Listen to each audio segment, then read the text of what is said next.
안녕하세요. 이 치매에 관한 자료들을 좀 깊게 파보려고 합니다. 네, 연구 논문부터 진료 지침, 학회 자료까지 정말 다양하게 모아주셨어요. 네, 중요한 내용들이 많죠. 그래서 이 자료들 속에서 그 단순 건망증하고 치매는 어떻게 다른 건지, 또 어떤 증상들이 있는지, 원인은 뭐고, 또 우리가 뭘 할 수 있는지, 그 핵심만 딱 뽑아보겠습니다. 이제 고령화 시대에 정말 필수적인 정보니까요. 자, 그럼 바로 시작해볼까요? 네, 좋습니다. 자료들을 쭉 보니까요. 가장 먼저 강조하는 게 치매는 사실 어떤 특정 병 이름이라기보다는요. 여러 가지 원인 때문에 뇌 기능이 좀 떨어져서 일상생활이 힘들어지는 그런 상태, 그러니까 증후군이라는 점이에요. 아, 증후군이군요. 네, 그래서 그냥 나이 들면서 깜빡깜빡하는 그런 건망증하고는 그 심각성이나 영향면에서 분명히 좀 차이가 있습니다. 그렇죠. 이게 그냥 뭘 잊어버리는 수준이 아니라는 말씀이신데, 그럼 자료들에서 공통적으로 좀 주의 깊게 봐야 한다, 이런 신호들은 어떤 게 있을까요? 제일 중요한 건 역시 그 기억력 저하겠죠. 특히 뭐 방금 나눈 대화나 아니면 최근에 있었던 일을 자꾸 잊어버리고 같은 질문을 계속 반복하시는 경우. 아, 같은 질문 반복. 네. 그리고 또 적절한 단어가 잘 안 떠오른다거나 대화 내용을 따라가기 좀 힘들어 하시는 언어 능력 저하.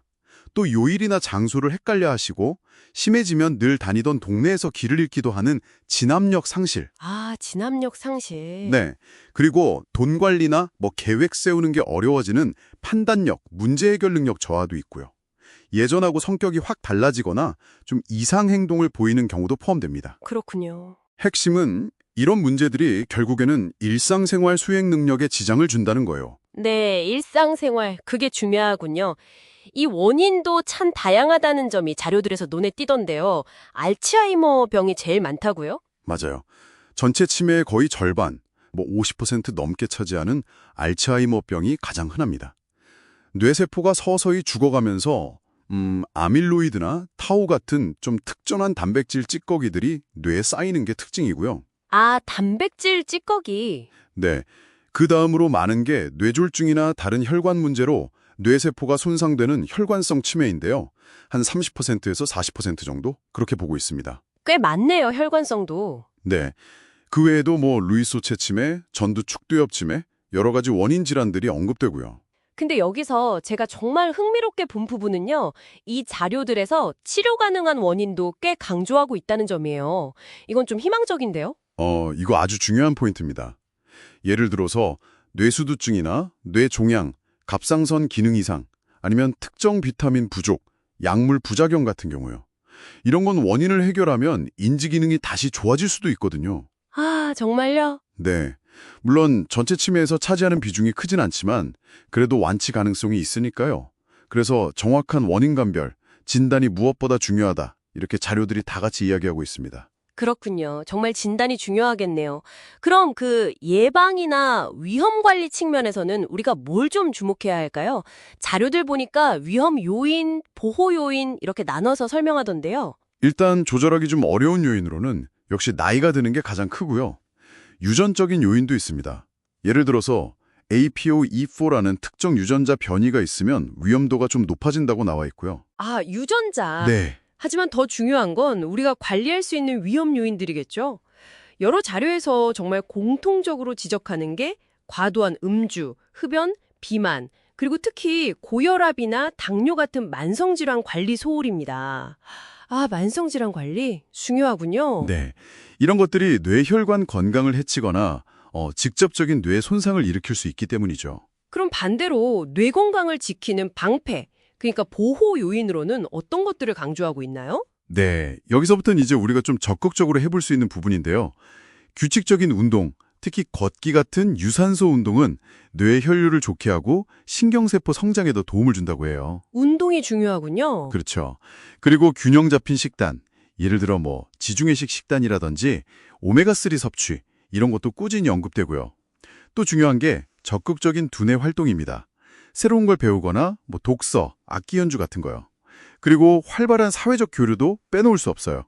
외로움이나 고립감도 사실 위험 요인이 될 수 있거든요. 아, 사회적 교류까지? 네. 결국 보면 건강한 생활 습관 전반이 뇌 건강을 지키는 핵심 열쇠다. 이렇게 볼 수 있습니다. 그렇군요. 생활 습관이 정말 중요하네요. 진단 과정에 대한 내용도 있었는데요.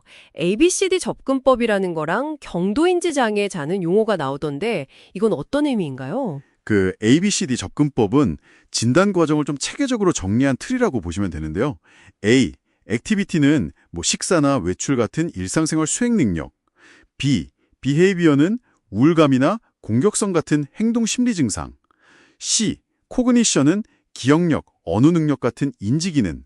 D, 디퍼런셜 다이어그노시스는 다른 병과의 감별 진단을 의미합니다. 아, ABCD. 네. 그리고 경도 인지 장애는요, 기억력 같은 인지 기능은 좀 떨어졌지만 아직 일상생활은 혼자서 가능한 상태.